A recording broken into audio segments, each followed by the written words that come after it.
আরেকটা প্রশ্ন এখানে উঠে আসবে যে রমাদান মাসটা কেন সবচেয়ে শ্রেষ্ঠ, এর উত্তরটাও কোরআনে আছে সূরা বাকারার প্রথম দিকে, সূরা বাকারার দ্বিতীয় পারার দিকে আছে। আল্লাহ পাক বলেছেন বা'দা আউযু বিল্লাহি মিনাশ শাইতানির রাজিম শাহরু রমাদানাল্লাযী উনজিলা ফীহিল কুরআন। রমাদান সেই মাস যে মাসে কি নাজিল করা হয়েছে, রমাদান মাসে কি নাজিল করা হয়েছে, এই কারণেই রমাদান মাসটা শ্রেষ্ঠ, এই কারণে কি রমাদান মাসটা শ্রেষ্ঠ। আর এই রমাদান মাসের আবার শেষ দশকে বেজোর 5টা রাত পাওয়া যায়, 21, 23, 25, 27, 29। এর মধ্যে কোনো একটা রাত হচ্ছে লাইলাতুল কদর, কোনো একটা রাত। ওই রাতে আল্লাহ রাব্বুল আলামিন নাজিল করেছেন আল কোরআনুল কারীম। এখন আমাদের জীবনের যতগুলো সময় আমরা অলরেডি নষ্ট করে ফেলেছি, অনেকের বয়স এখানে 25, 30, 40, 50 ইত্যাদি, তাই না? অনেক সময় দেখা গেছে 10, 15 বছর, 20 বছর আপনি দিনের বুঝই ছিল না, এমন হয় নাই? হয় নাই? বহু মানুষ দেখা গেছে এখনও দিন বোঝেন না, বয়স 40, 50 হয়ে গেছে।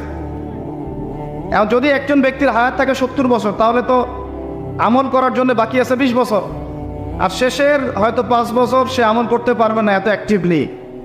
শেষের বয়সগুলো কি হয়, মানুষ দুর্বল থাকে, দুর্বলতা ফিল করে, বিভিন্ন রোগ ব্যাধি বাসা বাঁধে, স্বাভাবিক। তাহলে আমাদের সবচেয়ে গোল্ডেন টাইম যৌবনকাল কোনটাটাই বলেন? যৌবনকাল বলতে কতটুকু ধরেন 15 থেকে 40 বা 45, 50 হাইয়েস্ট, বা 20 থেকে 40, এই সময়টুকুর মধ্যে আমরা আবার বেশিরভাগ যুবক ছেলেবেলে হয় মেয়ে, অথবা জুয়া, অথবা পাবজি, অথবা ফ্রি ফায়ার, অথবা দেখা যায় জেনা, অথবা মাদক, অথবা রাজনৈতিক কোনো দল করতেছি। মানে আমরা আমাদের সময়গুলো অপচয় করতেছি এখানে যুবকদের বেশিরভাগই।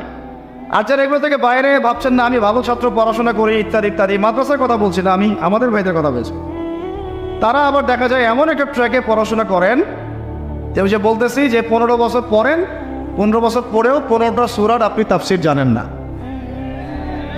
15টা হাদিস আপনাকে মাফ করবেন, আমি আঘাত করতে চাচ্ছি না, পেটে বোম মারলেও 15টা হাদিস বের হয় না। এটা কি বাস্তবতা না? কথা ঠিক না বল? তাহলে এখন 15 বছরে আপনি 15 কোটি টাকা মনে হয় খরচ করেছেন পড়াশোনার জন্য।